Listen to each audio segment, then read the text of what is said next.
Pero pónganse a pensar, intentemos entrar de inmediato directamente al fondo de la pregunta, porque intentaría dar un paso atrás, es decir, intentemos imaginar siendo catapultados aquí. Una persona que no sabe nada de religión, no sabe nada de fe y digamos no es consciente de conceptos más básicos de la cultura occidental. Por ejemplo, aquí, cómo le definirías la Biblia para estas personas? ¿Cuál es la Biblia en su raíz?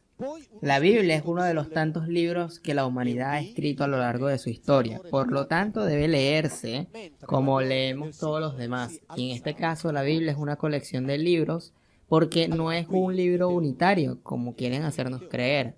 Conjunto de libros, por lo tanto es en los que el pueblo de Israel, ha dicho y ha destinado a preservar los recuerdos de sus acontecimientos, de su historia y en particular de la historia de su relación con su gobernador, quien la Biblia le conoce por el nombre de un Elohim llamado Yahvé. Así es una historia particular sobre un pequeño grupo de gentes y un pequeño territorio. Aquí, pero luego de este pequeño pueblo, de este territorio estrecho, como llegamos a un concepto de la Biblia que, como dijimos antes, se refiere casi a la gran mayoría de las religiones en el mundo, llegó mediante una operación que debo decir de una habilidad extraordinaria. Hemos llegado creando un vínculo entre el Antiguo Testamento y los acontecimientos de un predicador mesiánico judío, Joshua ben Yosef, a quien conocemos por el nombre como Jesús de Nazaret.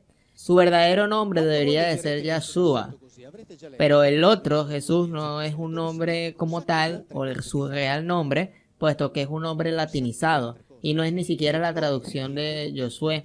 Y el personaje que fue reelaborado por el apóstol Pablo de Tarso, la que le invirtió en una figura de importancia universal, cuando en cambio era un simple predicador, como muchos otros predicadores que estaban presentes en Israel en ese momento, en las décadas anteriores y posteriores a él. Un predicador que estaba preocupado una vez más de ese pueblo cuya historia precisamente está narrada en el Antiguo Testamento. La unión de estos dos elementos, unidos con una reelaboración realizada sobre la base en la filología helenística, en particular el idealismo, el platonismo y el neoplatonismo, logró crear esta figura con valores trascendentes, metafísicas, entre otros, que estaba, entre comillas, vendido muy bien a la cultura helenística.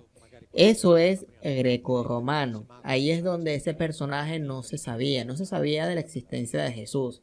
Es decir, este personaje era aceptado en una reconstrucción en los lugares que nadie había visto, porque en los lugares a quien le habían visto, es decir, sus seguidores directos, no aceptaron esa reconstrucción. Es decir, los mismos judíos no aceptaban a este Jesús como aquel ideal universal que todo el mundo debería de seguir y de aceptar. Por lo tanto, tuvieron que crear una reconstrucción helénica al estilo de los griegos, muy pagano, para que pudiera ser aceptado por otro grupo de personas fuera de su propia tierra.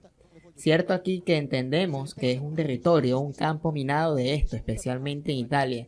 Me imagino en el sentido obviamente que todos, o no todos, estarán de acuerdo con su reconstrucción, absolutamente, con su trabajo. Y todo esto y mucho más he tratado desde el 2010 de empezar a contar una historia, de aportar un método, una forma, donde yo digo, vamos a dar por hecho de lo que la Biblia dice, supongamos que eso es verdad. Hagamos de cuenta de que la Biblia dice la verdad, aunque falten pruebas o la antropología diga lo contrario, pero supongamos que en la Biblia diga la verdad. Y bajo este método es lo que he enseñado y he en mis conferencias explicado para dar mejores traducciones con respecto a lo que podría ser ciertas palabras como Roash, Elohim, Olam, El Shaddai, entre otros. Y seguiré adelante y diré lo que quiero leer, y eso fue lo que salió de mí del trabajo que hice para San Pablo como traductor literal del hebreo masorético a partir del 2010 y comencé a contar este tipo de eventos. Como siempre digo, cuento historias, yo no tengo verdades. Es decir, no tengo que fundamentar nada, no tengo que fundar sectas, ni grupos, ni religiones, ni nada. Yo todo esto lo pongo a disposición de los contenidos a las personas y luego cada uno haga sus propias reflexiones. Por ejemplo, Hay varias palabras, en concretos hubo términos que me llevaron a salirme de traductor oficial para la editorial San Pablo y así poder expresar todo esto de manera más libre, ya que allá me despidieron en menos de 24 horas al yo hablar sobre distintas alternativas de lo que la parte oficial nos hablaba durante muchas décadas. Por ejemplo, la palabra Elohim, luego les explico, también está la palabra Roash, Kabok, Malak, el león, que normalmente estos términos se traducen de una manera teológica y la traducción teológica es verdaderamente una traición.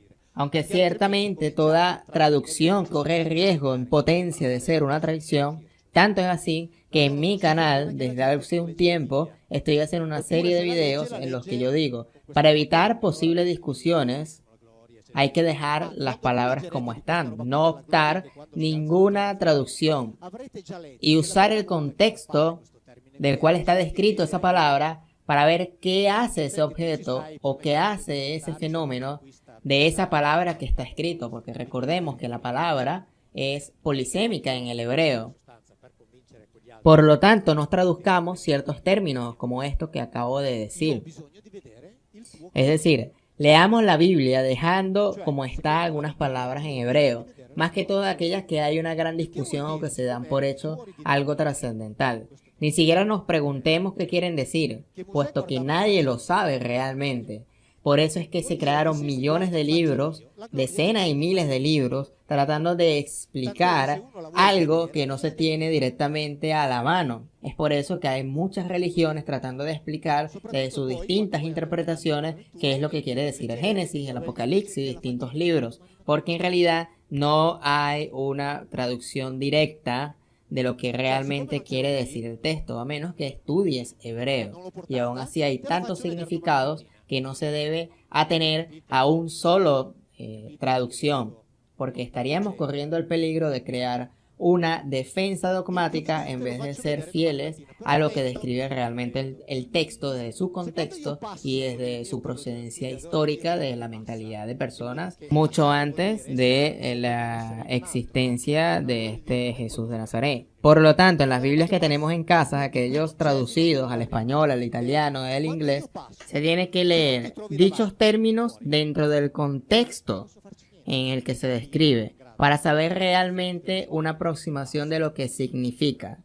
Podemos entender a qué se refiere en ese plazo sin necesidad de ingresar en el espiral de discusiones sobre el verdadero significado y único significado para aplicarlos a todas las situaciones, y eso no se puede hacer, como lo demuestran siglos de estudios del cual no hay salida. Muchos estudios, muchos escritos a partir de estas discusiones y no se ha llegado a una definición única de lo que significa Elohim, espíritu, eternidad, todo este tipo de cuestiones, porque una cosa es lo que dicen los cristianos y otra cosa puede decir lo que digan los judíos y otra cosa puede decir lo que dicen los filólogos. Y claro, tal vez el término que más se ha discutido es el término de Dios, es decir, el concepto de divinidad.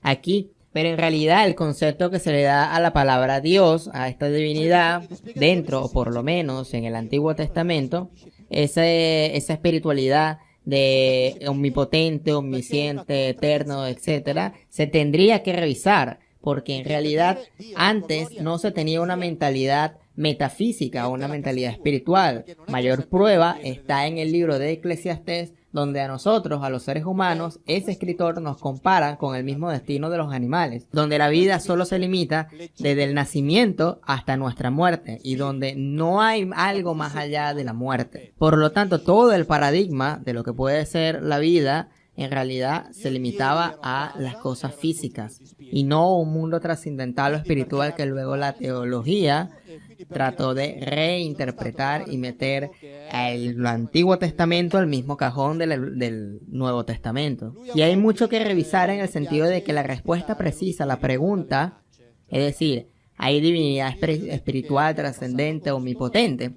En el Antiguo Testamento eso no lo hay. Incluso escribieron y escriben exégetas judíos que el hebreo ni siquiera tienen el término que indica Dios como una entidad a ser adorada tal como la entendemos nosotros. Que a eso que le dicen Dios en realidad es sacado de la palabra Elohim. Es precisamente en el término Elohim es un plural y por tanto necesariamente en la exégesis de los teólogos deben convertirlo en un singular. Por eso se inventa incluso aquello llamado plural majestático. En realidad eso no existe. Si queremos hablar de un Dios, especialmente de manera monoteísta, se debe de transformar y forzar la traducción y traducir toda la palabra que diga Elohim a un Dios en singular y dar una idea de que en realidad se está hablando de un Dios omnipotente, eterno, y en realidad eso no es así. Porque aquí hay una relación en plural claramente desde el lenguaje. Y si dejamos la palabra Elohim tal cual como está sin traducir, el contexto nos va a dar a entender que en realidad se hablaba de muchos dioses. Tanto un dios para los israelíes, que luego ese dios se le dio la tierra de Jacob, el grupo de Jacob, y también otras culturas como los moabitas, entre otros, tenían sus propios dioses como Milcón y Camosh. Y así hay un amplio panorama de lo que es todo este espiral sin sentido de discusiones de dioses menores y dioses mayores que lo quisieron diferenciar con una minúscula y una mayúscula. Cuando ustedes ven en la Biblia en casa, se ve claramente cómo quieren diferenciar a su Dios verdadero, que es Yahvé, con una D mayúscula, mientras que los otros dioses lo querían diferenciar como dioses extranjeros con una D minúscula. Y eso es una mala traducción porque en el hebreo no existen mayúscula y minúscula tal como lo entendemos aquí en el inglés o en el español. Todos tenían la misma igualdad de condiciones, solamente que los hebreos querían resaltar a su Dios como el mejor Dios entre otros dioses. Algunas personas se dirían, ¿qué debería pensar entonces de Jesús? Si todo es cierto, ¿quién es Jesús? ¿Realmente existió Jesús? Entonces simplemente yo respondo, no lo sé. Entonces la figura de Jesús es una figura, por así decirlo, muy controvertida en el sentido de que son muchos los estudios que a lo largo de la historia han llegado a decir que Jesús no existió, es decir, que es un invento. Estoy entre los que piensan que Jesús sí existió absolutamente y tenía discípulos, era rabino, es decir, era un rabino que tenía como objetivo realizar la obra mesiánica, y la obra mesiánica prevista por la Biblia era liberar el pueblo de Israel de la dominación extranjera. Y de hecho Jesús actuó en ese sentido y fue condenado por razones políticas, esencialmente, no por razones religiosas, porque los romanos no condenaban a nadie por razones religiosas, porque cualquiera podía, y en fin, los romanos conocían muchas divinidades y las aceptaban a todas, y por lo tanto Jesús trabajó, por así decirlo, en nombre de este Elohim, pero precisamente para realizar la obra mesiánica que estaba prevista para lo que debería haber sido el Mesías. El problema es, ¿por qué entonces los judíos no aceptaron a Jesús, pero el cristianismo nació en Roma y luego en Grecia? Porque en realidad Jesús no pudo de una manera liberar al pueblo judío del dominio romano. Y para los judíos, el Mesías no pudo ser derrotado porque estaba sostenido por Dios, es decir, apoyado por Yahvé. Y en cambio, lamentablemente, Jesús no pudo realizar, digamos, el trabajo político de liberación. Luego la figura de Jesús fue reelaborada por el apóstol Pablo, quien le dio un valor universal a la figura de Jesús. Y ciertamente podemos decir que independientemente de quién haya sido el mensaje, digamos, de amor que se extrajo de él, es un mensaje que tiene un valor universal, porque si todos los hombres fuéramos lo suficientemente inteligentes como para entender que nuestra felicidad deriva del bienestar y la felicidad de los demás, y nosotros los hombres, por tanto, al despertarnos por la mañana, preocupados por hacer feliz a otros, sabríamos también que hay otros que se preocupan de hacernos feliz a nosotros y viviríamos un paraíso terrenal.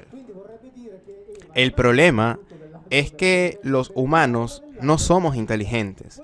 Y también está el problema con la Navidad, porque escuché un poco que la Navidad es una fiesta pagana, tal vez, o no exactamente fue reemplazada. Entonces uno se pregunta, ¿cuál es la historia de esta fiesta?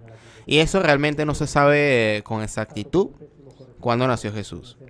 Nadie lo vio venir, nadie lo sabe. La fecha de su nacimiento ha sido reconstruida a lo largo de los siglos para sustituir una fiesta pagana muy importante, que era la fiesta del solsticio de invierno. Es decir, cuando llega el momento en que el sol, es decir, el partir del 21 de diciembre, el sol comienza a salir, recuperar su poder, en el sentido que del verano hemos ido pasando al otoño y al invierno, y a partir de ahí el sol comienza a ganar poder nuevamente. Entonces fue una gran fiesta pagana que fue reemplazada por la fiesta de Jesús. Por lo tanto, de este nuevo portador de luz, y por eso insertaron la natividad de Jesús para reemplazar y hacernos olvidar lo que era una fiesta pagana. Pero yo diría que esto es aceptado aceptado realmente y es conocido por todos. El mismo Papa sabe que Jesús no nació el 25 de diciembre, y bueno, no hay problema en decirlo y reconocerlo. También porque en lo que respecta a la humanidad, lo importante si acaso es su mensaje, independientemente de cuándo nació. Otra pregunta sobre los superpoderes de esta figura de la Biblia, por ejemplo, Jesús hizo muchas cosas, Moisés también, tal vez Ezequiel, pero nos podemos encontrar sobre estas historias en la Biblia, si hay alguna real o alguna falsa. Entonces podemos responder a esto, que la metodología, al menos las que yo uso de estudio, es esta: pretender que la Biblia en esencia, lo que nos ha contado, es real, hacer de cuenta que es cierto.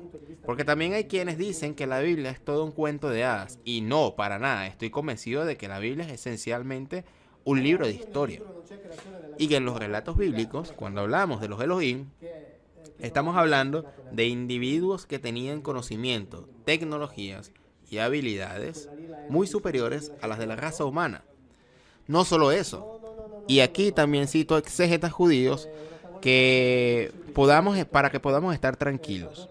Y estos Elohim, con la ingeniería genética que conocían y aplicaban, incluían la clonación, la fabricación de Homo sapiens. La Biblia habla claramente de cirugías e intervenciones genéticas. El profesor Safran, judío de la Universidad de Jerusalén, que enseña ética médica en la Universidad Hebrea, fue entrevistado cuando la oveja Dolly en Escocia fue clonada hace muchos años, y respondió textualmente: la clonación no es un problema. La Biblia es conocida por ello hace 4000 años atrás, ya lo describía. Es decir, estos Elohim han intervenido varias veces, y cuando, por ejemplo, hablamos de la creación de Eva, la descripción, pero tampoco hacen falta mis traducciones, ya se encuentra esto en la Biblia, que todos tenemos en casa, pero como se dice primero, la Biblia no se lee en el sentido de la Biblia, que sea un libro más impreso, y además el libro más impreso y más leído del mundo.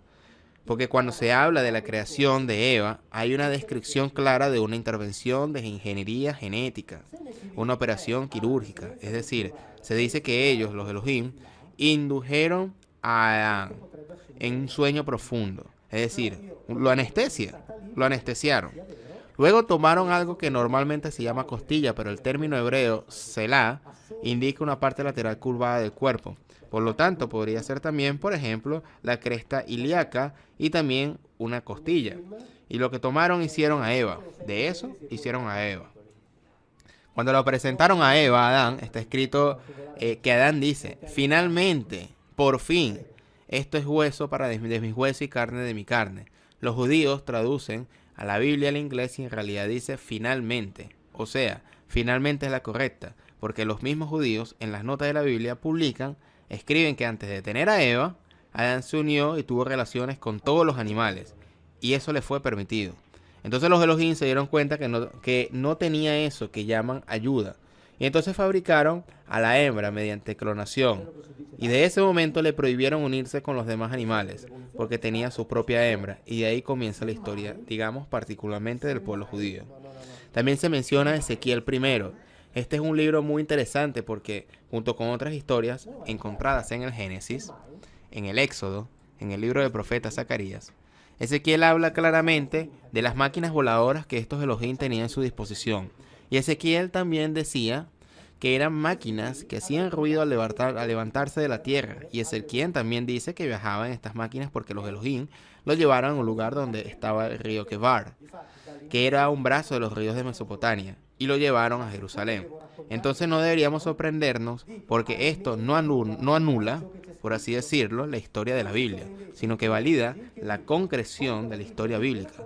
Por lo tanto, debemos tomar nota de esto, entonces, porque quien dará una alegoría, una interpretación metafórica, pero hay unos que hacen esto, pero yo digo esto que es literalmente es lo que está escrito aquí. Luego cada uno elija su interpretación personal. Hablemos un poco, por ejemplo, de la relación con el Vaticano, porque también después de yo hablar de estos temas, se ha cambiado un poco. Entonces, ¿cuál es la situación ahora? Yo les puedo describir que la situación ahora es que trabajo por mi cuenta, en el sentido de que sé lo que la gente piensa de mi trabajo en el Vaticano. Sé que mi trabajo también se estudia y se lee en las facultades, en las universidades teológicas.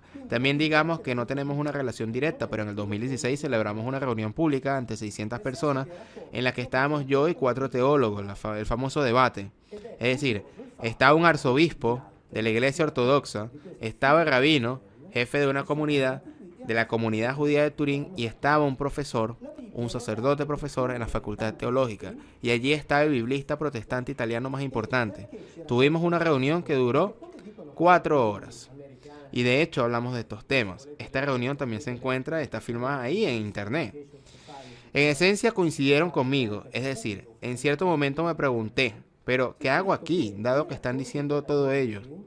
La Biblia no habla de la creación. La Biblia no tiene conceptos metafísicos. Ellos lo aceptaron. La Biblia no habla del pecado original, que es otra cosa que he explicado y así. Entonces está claro que el Vaticano, por así decirlo, habla, mantiene su obra y por tanto continúa difundiendo las ideas en las que se basa la religión cristiana. Repito, ya lo he dicho antes, el valor del amor supremo universal, obviamente el valor más grande, es un valor universal, pero la Biblia habla de otra cosa. Por ejemplo, mis amigos judíos me dicen, no sabemos nada del más allá porque el nuestro, es decir, Yahvé, nunca habló de ello. Y es así. Y por lo tanto es una elaboración teológica que bien puede ser cierta. Por amor de Dios, no sé lo que viene después de la muerte. Estoy abierto a todas las posibilidades, absolutamente. No tengo exclusiones, no pretendo cuestionar la fe de nadie. Me limito a hablar de un libro y eso es lo que está escrito en ese libro. Hay ciertas equivocaciones de traducción en algunas palabras. Todos los filólogos, al buscar el significado de Elohim, van a encontrar brillante legislador, controlador de las alturas, creador del cielo y de la tierra, pero nunca hablarán de Dios. No existe el significado Dios para la palabra Elohim. Esto es un agregado teológico que está en la declaración formal de que existe la palabra Dios, pero en realidad cuando la buscan, simplemente en su raíz original encuentran todo tipo de significados, pero nunca encuentran la palabra Dios. Así también como con lo que respecta a la palabra eternidad, en hebreo hay una palabra que es olam, que es la que se traduce como eternidad. Y así lo pueden encontrar obviamente en el texto. Si ustedes se van al diccionario hebreo y arameo bíblico de la Sociedad Bíblica Británica en la página 304, cuando buscamos la palabra olam, lo que nos dice es lo siguiente: no traducir como eternidad. Se trata de un tiempo muy largo. No traducir como eternidad. Eso es lo que está escrito en el diccionario. Ustedes abren la Biblia y encuentran que siempre la palabra olam está traducida como eternidad. Y así que ese mundo de ahí, que le traducen como eternidad, me acusa de inventarme las traducciones. Pero que hay algo que no estaría encajando en hebreo. No existe la palabra Dios, ni tampoco existe la palabra eternidad, ni tampoco existe la palabra crear.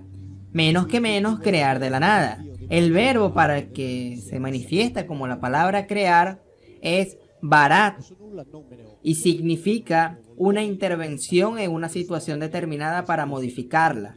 Tanto es así que los mismos rabinos en sus propias publicaciones, como la Sociedad de Publicaciones Judías de New York, que es donde escriben todos los rabinos que son docentes universitarios, todos escriben el relato de Génesis. Es decir, dentro de la famosa creación en realidad nos muestra otra cosa, que es una serie de divisiones. Es decir, estos de la historia, los llamados Elohim, intervinieron en un cierto lugar y pusieron orden a través de una serie de divisiones.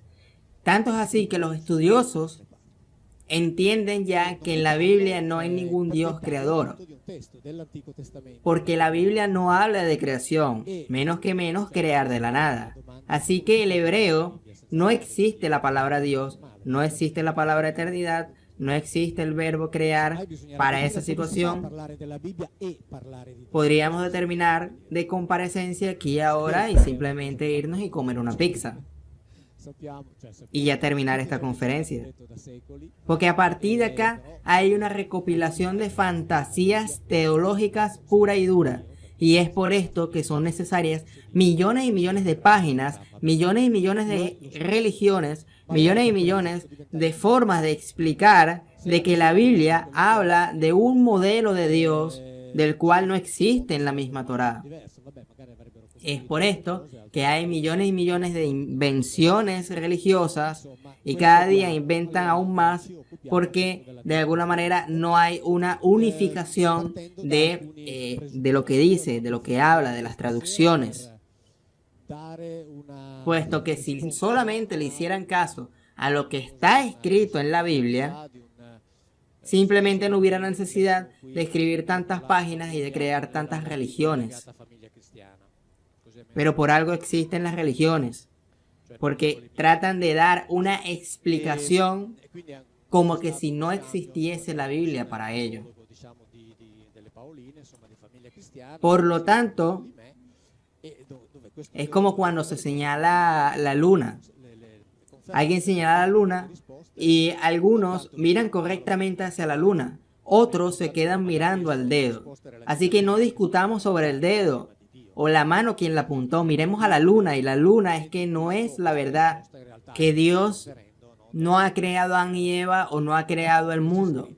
Y esta es una verdad bíblica desde el estudio del hebreo. Y punto. Pero le va a parecer algo extraño, muy raro, porque esto no se explica en las religiones. Después de lo cual entonces trataremos de entender de dónde salieron, luego de saber qué es lo que dice la Biblia, y vamos a ir un poco a interpretar más o menos cuál es el sentido de estos textos. Muy interesante, siempre teniendo en cuenta, por ejemplo, que ya dijimos que la Biblia no habla de Dios. Esta no existe ni siquiera la palabra. Por lo tanto, antes de interpretar, hay que ver primero qué es lo que dice el texto. De lo contrario, estamos construyendo o estaríamos construyendo un edificio bajo un cimiento de mentiras. Y una mentira que se repite 1000 veces se convierte en una verdad. Cuando Abraham, si leemos en el Génesis, cuando tenía 99 años, el Señor lo llamó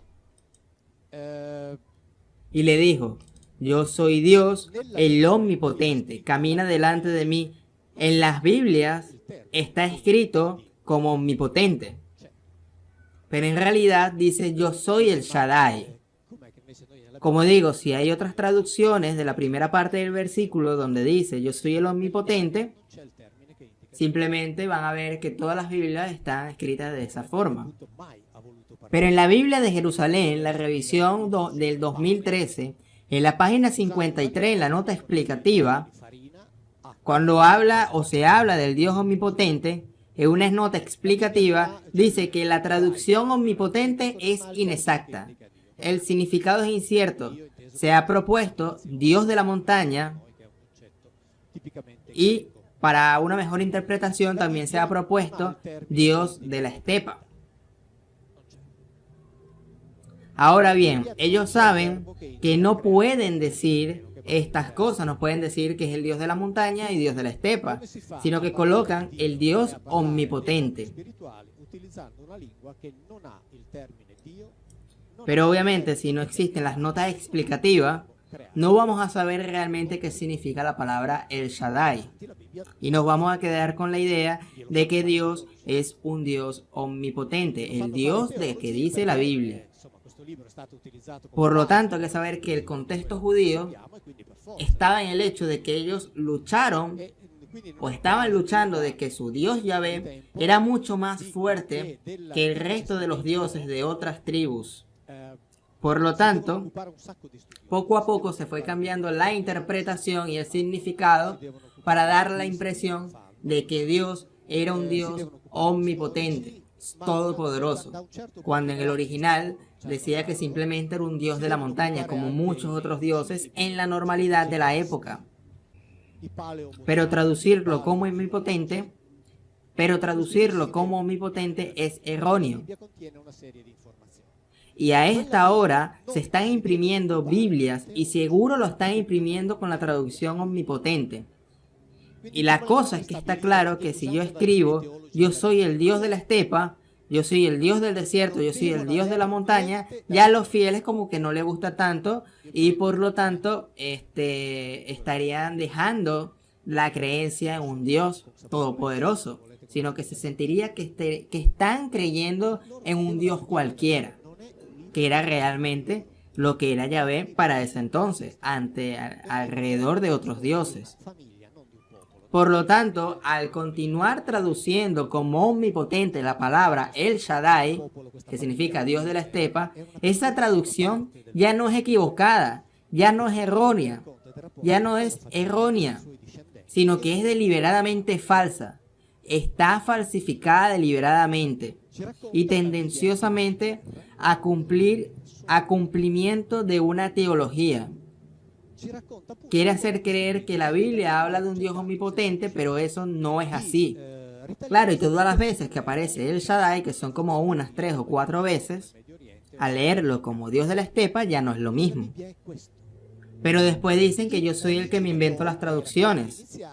Pero claro, después salen un montón de sabios diciendo que nosotros, los neófitos, los faltos de lectura, necesitamos que nos expliquen la Biblia, que no somos capaces de entenderla por nuestra cuenta. Porque ellos tienen la potestad para decir de que la Biblia necesita ser explicada. Y no, la Biblia simplemente debe ser leída y todos tenemos la suficiente inteligencia necesaria para entenderla. Porque cuando la escribieron en ese momento, como sabían leer y escribir, mucho de la población todavía no leían ni escribían. Por lo tanto, no tenían la necesidad de esconder gran cosa en la Biblia. Pero ahora que tenemos acceso a las traducciones originales, podemos saber de que Elohim significa poderosos, legisladores o, en resumidas cuentas, entidades divinas o dioses, aunque dioses sería incorrecto. Y si de omnipotente pasamos ahora al Dios de la montaña, y que en realidad creación, en ese verbo, en realidad fue división de una parte determinada para llevar un orden, básicamente ya con esto se cae todo el circo. Y tendríamos una lectura al menos mucho más justa de las cosas metafísicas que pueden hablar posteriormente a interpretación. Esto es con una mirada de análisis exegéticos. En ningún momento esto se debe leer bajo una mirada teológica, porque si lo miramos desde una mirada teológica, vamos a querer encajar algunas cosas que no nos gustan de la Biblia y encajarla en una teología, en una idea, en un dogma, para decir luego de que la Biblia no se contradice y que siempre lleva de principio a fin una línea recta de lo que es el plan de Dios. Cuando eso no es así, eso es totalmente falso. Y todo esto es para convencernos de que en realidad todo esto quiere decir o hablar de un Dios. Y esto no es así. Pero si en realidad nosotros hacemos de cuenta de que la Biblia dice la verdad, porque esa es otra, no sabemos si la Biblia dice la verdad, pero haremos de cuenta de que la Biblia dice la verdad, todo aparece delante de nuestros ojos de una forma mucho más clara, increíblemente asombrosa, y lo entenderemos todo. Incluso también porque los mismos que nos dicen que la Biblia la tienen que explicar los sabios, porque los pobres ignorantes como nosotros no podemos entender en su mayoría lo que dice la Biblia. Jesús en el Nuevo Testamento nos habla de que su Padre escondió los grandes secretos a los sabios y se las reveló a los niños, es decir, a los ignorantes, a los iletrados, a los humildes. Así que tranquilamente podremos decirle: señores sabios, retírense, porque dice el Hijo de su Dios, que ha dicho estas cosas que nosotros podemos entenderlo. Podemos entender estas verdades.